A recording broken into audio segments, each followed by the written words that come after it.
just after the halfway point, I hurt my knee. I was doing some big mile days, back to back to back to back to back, and was trying to catch up to the warrior hike schedule. I'd been dilly-dallying behind schedule quite a bit, and so I was doing like 25, 30-mile days, and finally in southern PA, my knee said, that's enough, and started swelling and was locking up on me, and I had to take a week off trail and let it heal, let it rest. And after that week, it recuperated on its own a little bit, and I was able to get back on the trail and go at the normal like 16 miles per day. And once I was doing less miles per day, it was fine. So once I let it heal and once I got back on trail, it was good to go.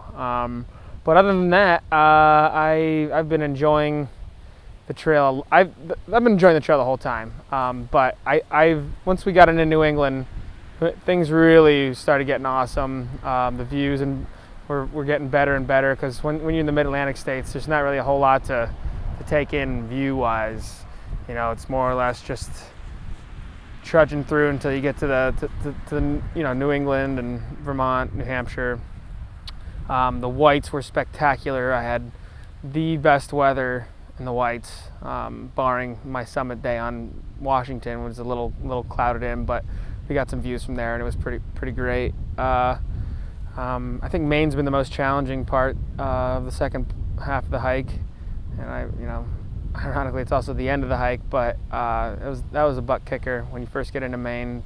The Mahoosic Notch, the Mahoosic Mountains, all of that was. You get so much mud, so many roots, so many rocks, and you can only crawl over rocks so fast. So the miles came much slower once you got to Maine, but it's been a blast. I've loved every minute of it. Even the tough parts that you want to throw your walking poles off the cliff. So I think that with warrior hike, you felt you wanted to finish for warrior hike, for everyone that's been putting in time and effort in the VFWs and the trail towns to support warrior hike, and also for the longevity of the program on a whole. With it being the first year, you want to make sure some of us finish the trail and so quote unquote success stories for warrior hike, for generating that interest for future sponsors, and so that more veterans can reap the benefits of the support and the good things that warrior hike can bring to the table. I'm definitely sad that it's over in the respect that the lifestyle has come to an end. Once I leave here, the friends that are out on the trail, I'll be leaving that. I'm okay that I'm not going to be hiking in the immediate, as in tomorrow, future.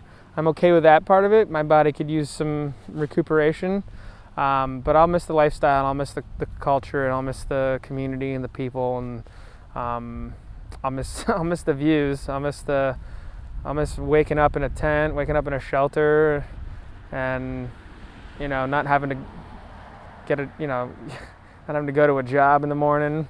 My mom asked, she's like, so how do you feel? And I was like, with some of the bigger events in my life, like being in the Marine Corps, going to Iraq, just things like that, when they come to an end, I don't really experience them in a way that I'm like, that I sensationalize them, over the top to where I don't know, it's just on to the next thing, and that's okay. So the next thing right now is go work for a few months, and then the next thing after that is go spend the winter in Hawaii, and then the next thing after that is go hike the PCT. So I don't really look back too much. It was a lot of fun. I'll miss it, but it's not like I don't know. It's fine that it's over. It's okay. I'll find the next thing to keep my attention and raise the excitement bar.